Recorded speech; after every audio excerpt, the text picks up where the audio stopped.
Con el paso de los años y la evolución de la sociedad tradicional a la moderna y actualmente a la digital, el individualismo ha ido en aumento. De hecho, es una de las tendencias cada vez más presentes en la sociedad actual. Pero ¿sabemos realmente lo que significa el individualismo? ¿Es una virtud o un defecto?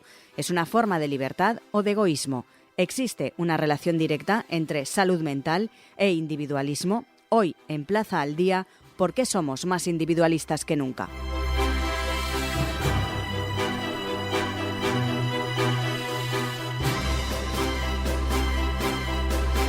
Saludamos a Marc Rodríguez, es psicólogo especialista en inteligencia emocional. Señor Rodríguez, muy buenas. Muy buenas, Lucía. Vamos a comenzar por definir qué es el individualismo y cuáles serían sus raíces históricas y culturales. Pues mira, cuando hablamos en psicología sobre todo de individualismo, pues en su esencia es la creencia de que cada persona, ¿no?, de que cada individuo se debe centrar principalmente en lo que son sus propios intereses, sus propias metas y su bienestar. En cierta manera se puede parecer un poquito al egoísmo, pero sin la connotación que tiene el egoísmo de que sería como pese a quien le pese, ¿no? Cuando nos remontamos a sus raíces culturales y más a día de hoy, el individualismo parte de la base de esa comparación, ¿no?, de esa competitividad feroz que estamos experimentando a día de hoy, y al final ese temor a la vulnerabilidad y la presión de la sociedad moderna pues nos hacen que este individualismo se haga florecer mucho más, porque es como que tenemos que estar constantemente demostrando por qué somos buenos y por qué somos válidos, ¿no? Por eso, en los últimos años, todo el tema del individualismo se ha acentuado muchísimo más. Y sobre todo con esto, con la gran exposición que tenemos en los medios y en las redes sociales a día de hoy. Sí, porque también por lo que nos cuenta, es como una especie de paradoja, ¿no?, en la que vivimos en este mundo más hiperconectado de la historia y parece que cada vez, efectivamente, tendamos más a ser individualistas en las relaciones. Exacto, al final lo que hay que entender es que la conexión o lo que creemos que es una conexión en el entorno digital, por ejemplo, ¿no?, que estamos constantemente conectados con las redes sociales, con Zoom, siempre conectados con cualquier parte del mundo y con cualquier persona del mundo. Lo que debemos entender es que nuestra mente, nuestra evolución todavía no ha llegado al punto en el que se pueda comparar una conexión digital a una conexión real. Piensa que cuando tenemos una conexión real con una persona que tenemos delante, pues en nuestro cerebro se producen una serie de reacciones químicas que hacen que esa conexión sea mucho más beneficiosa para nuestra salud mental. El entorno digital todavía no ha llegado a generar algo parecido, por eso tenemos la sensación de que estamos conectados con todo el mundo, pero a la vez estamos más solos, porque nos pasamos el día hablando e interactuando con gente, pero no llegamos a tener la misma sensación, ni se produce lo mismo en nuestro cerebro que cuando tomamos un café o hablamos con una persona cara a cara. ¿Qué parte, por ejemplo, de la competitividad del mundo en el que vivimos nos empuja precisamente a ser más individualistas? ¿Y por qué nos pasa esto? Pues nos pasa esto sobre todo porque al final el ser humano vive mucho de la comparación, ¿no? Entonces constantemente, y sobre todo hago mucho hincapié en el tema de las redes sociales, vemos constantemente únicamente la parte bonita, ¿no? Entonces parece que yo no tengo esa vida tan ideal, o no gano ese dinero, o no tengo esas relaciones, o no hago tantos viajes. Entonces eso me hace sentir a mí que soy inferior, que mi autoestima se vea resentida porque estoy constantemente viendo que los demás tienen una vida que se acerca más al ideal, a lo que yo quiero, que no la mía. Y de esa comparación nace esa competitividad, ¿no?, de tengo que ser mejor, y muchas veces el tengo que ser mejor ya no es por una cuestión de cómo tú eres, sino por lo que tienes.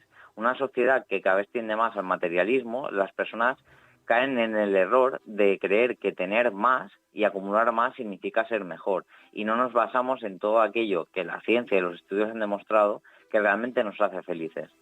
¿Cómo de directa, señor Rodríguez, sería o será esa relación entre salud mental, que usted hacía referencia hace unos instantes, e individualismo? Pues las relaciones no hay que tender tampoco a rechazar el individualismo. El individualismo es necesario y tenemos que tener nuestro propio espacio, pero sí que es cierto que cuando el individualismo pasa por no tolerar nada que yo considere que es agradable para mí, que pueda hacer que esa competitividad pase a ser la base de mi vida y que toda mi vida se base en quiero ser mejor que X persona o quiero conseguir más que otra persona o lo único que me importa es mi propio bienestar, es ahí cuando estamos yendo en contra de esa salud mental, porque precisamente a nivel evolutivo necesitamos esa conexión. Entonces el individualismo tiene que encontrar el equilibrio entre lo que comparto con los demás y a la vez tener ese espacio y ese tiempo para mí mismo, ¿no? Cosas como practicar la empatía, tener relaciones significativas, participar en actividades comunitarias a lo mejor. Todo esto nos potencia la salud mental y no es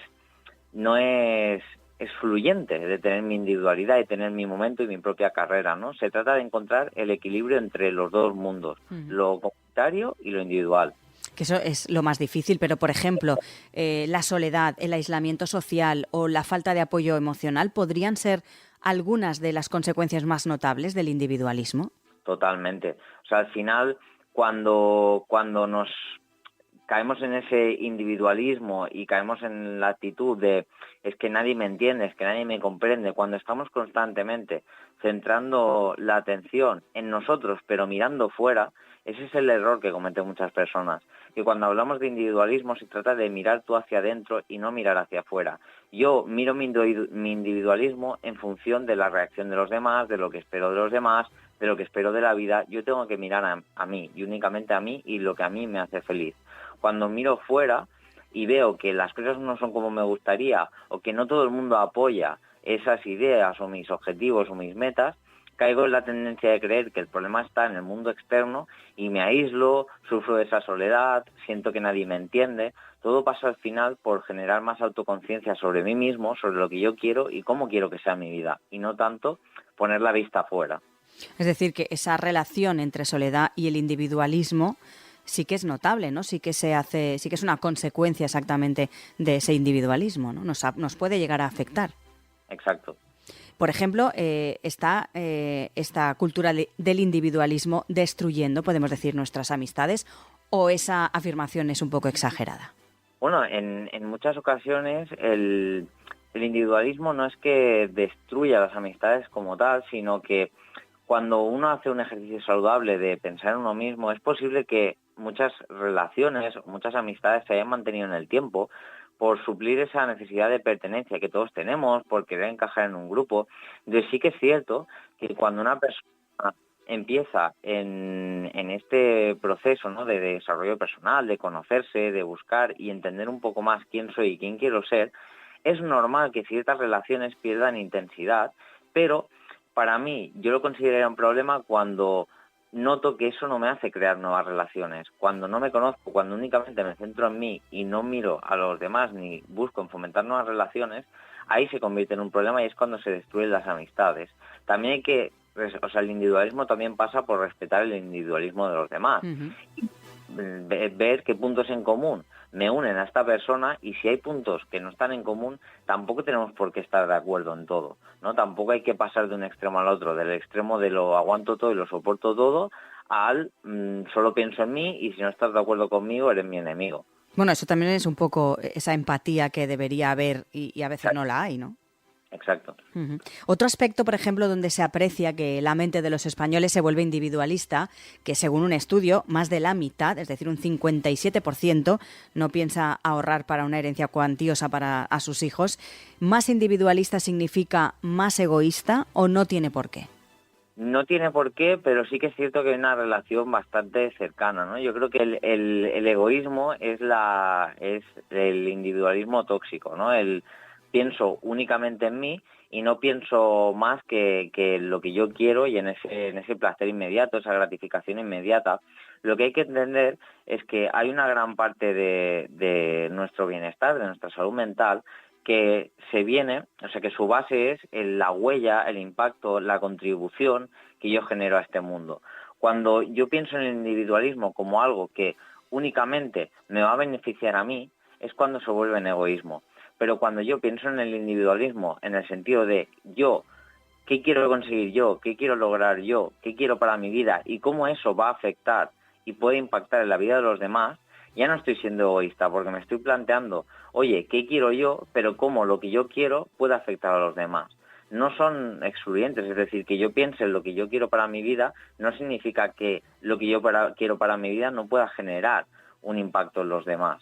Por lo tanto, no siempre va unido, pero sí que es cierto que suele haber una relación estrecha cuando lo único que me preocupa es lo que yo quiero y nada más. Lo que deriva en egoísmo es el decir, solo me importa y solo me interesa lo que tenga que ver conmigo. Si no tiene que ver conmigo, no me interesa, yo he venido aquí a vivir la vida, a disfrutar y ya está. Entonces sí que podemos estar hablando de egoísmo porque no me importa lo que ocurra a mi alrededor.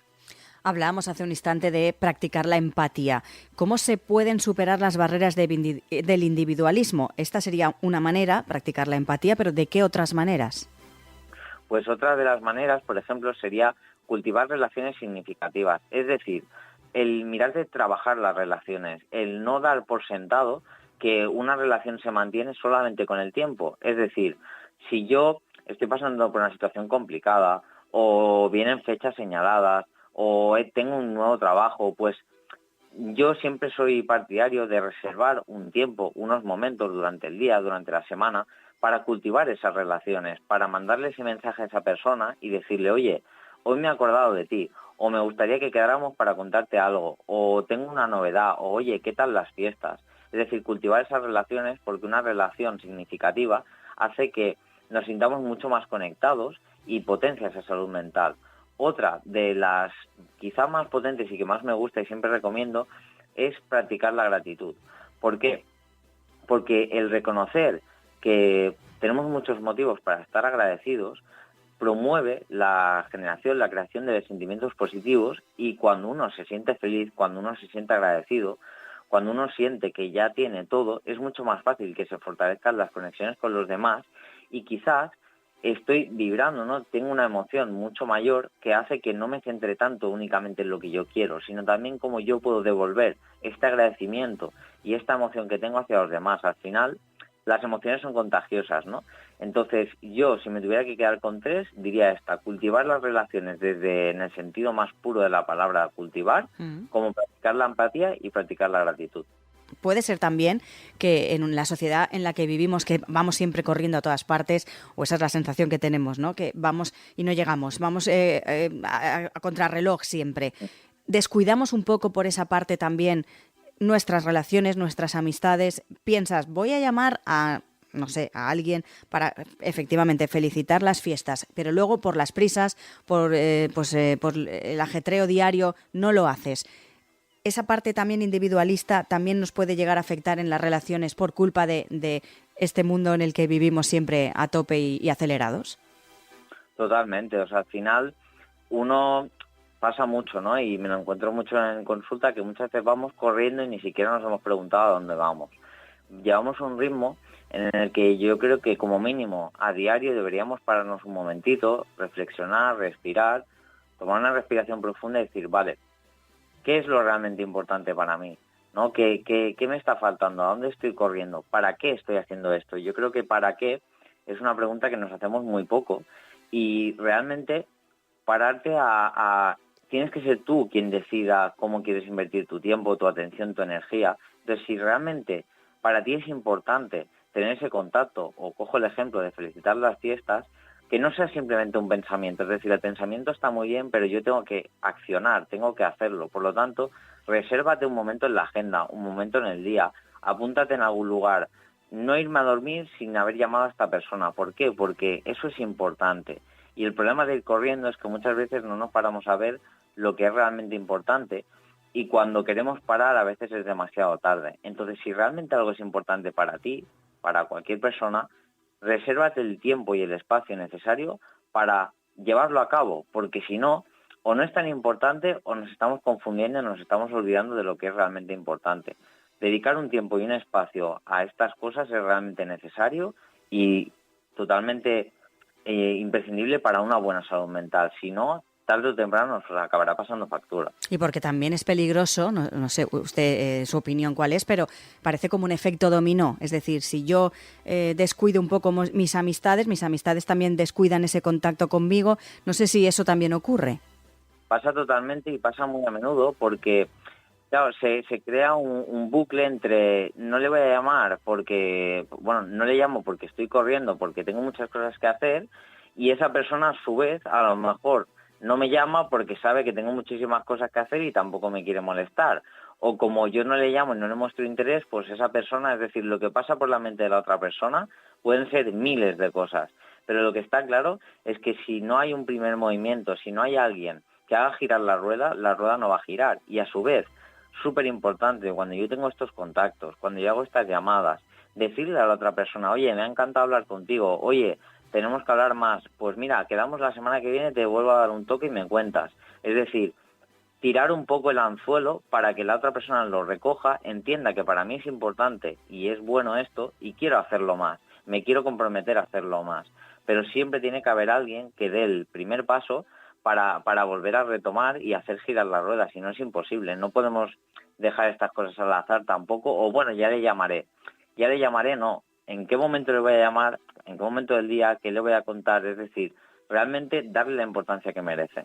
Y precisamente, ¿cómo podemos romper con ese individualismo y recuperar esas relaciones que a veces, como estamos comentando, las descuidamos? Pues muchas veces es parándote, el primer paso es reconocer que lo he estado descuidando. Y si realmente esa relación es importante para mí, me debo plantear, oye, es una relación que yo quiero mantener, que quiero cultivar, ¿por qué he dejado de cultivar esa relación si es importante para mí, ¿no? ¿Qué me aporta esta relación?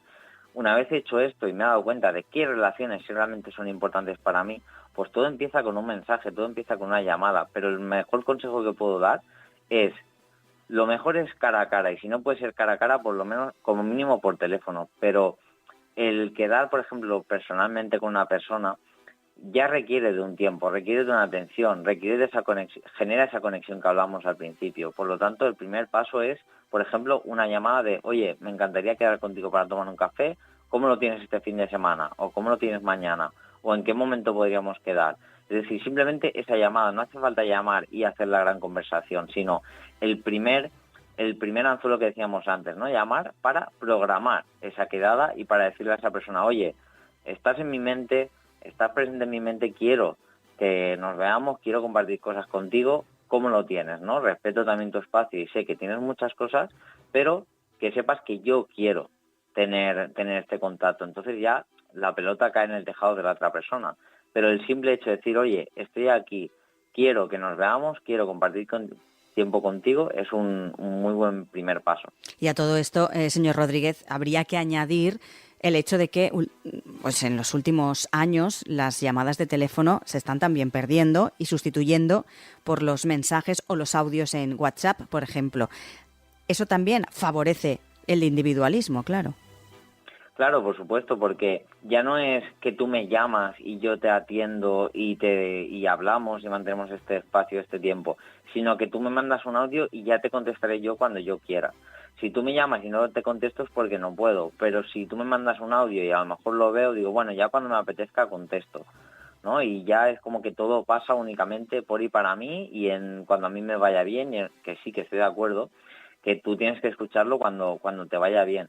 Pero sí que es cierto que se pierde un poco ese compromiso y ese punto de tú estás aquí para mí, para ayudarme, yo también estoy aquí para ayudarte, te reservo ese tiempo y ese espacio, le doy la relevancia.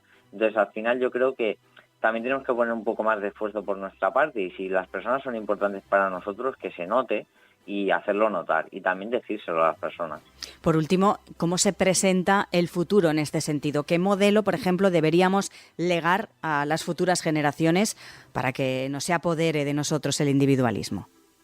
Pues yo creo que tendríamos que enseñar a las nuevas generaciones que la verdadera felicidad está en compartir, ¿no? Enseñar a los más pequeños y no tan pequeños que cuando tú haces algo por otra persona, es un regalo doble, porque recibe, la persona que recibe y el que da también se siente mucho más reconfortado, ¿no? Que no subestimemos el gran poder que tenemos en nuestros labios, en nuestras palabras, en nuestra mente, y que dediquemos, ni que sea un mínimo del día, a intentar hacer el día de los demás un poquito mejor, porque si todos hiciéramos eso, todos seríamos mucho más felices.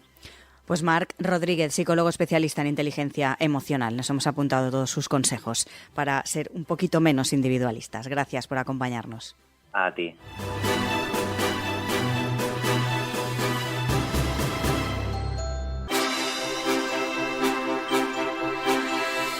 La falta de conexión con los demás puede tener un impacto negativo en la salud mental y emocional, lo que lleva a un aumento de la ansiedad, la depresión y la insatisfacción general con la vida. Para superar las barreras del individualismo, deberíamos practicar la empatía, cultivar las relaciones significativas o participar en actividades comunitarias. Plaza al Día es el daily de todas las cabeceras del Grupo Plaza. Lo pueden escuchar en las principales plataformas de podcast, a las que también pueden suscribirse y enviarnos sus comentarios. Allí también pueden encontrar todos nuestros contenidos y realizar cualquier suscripción.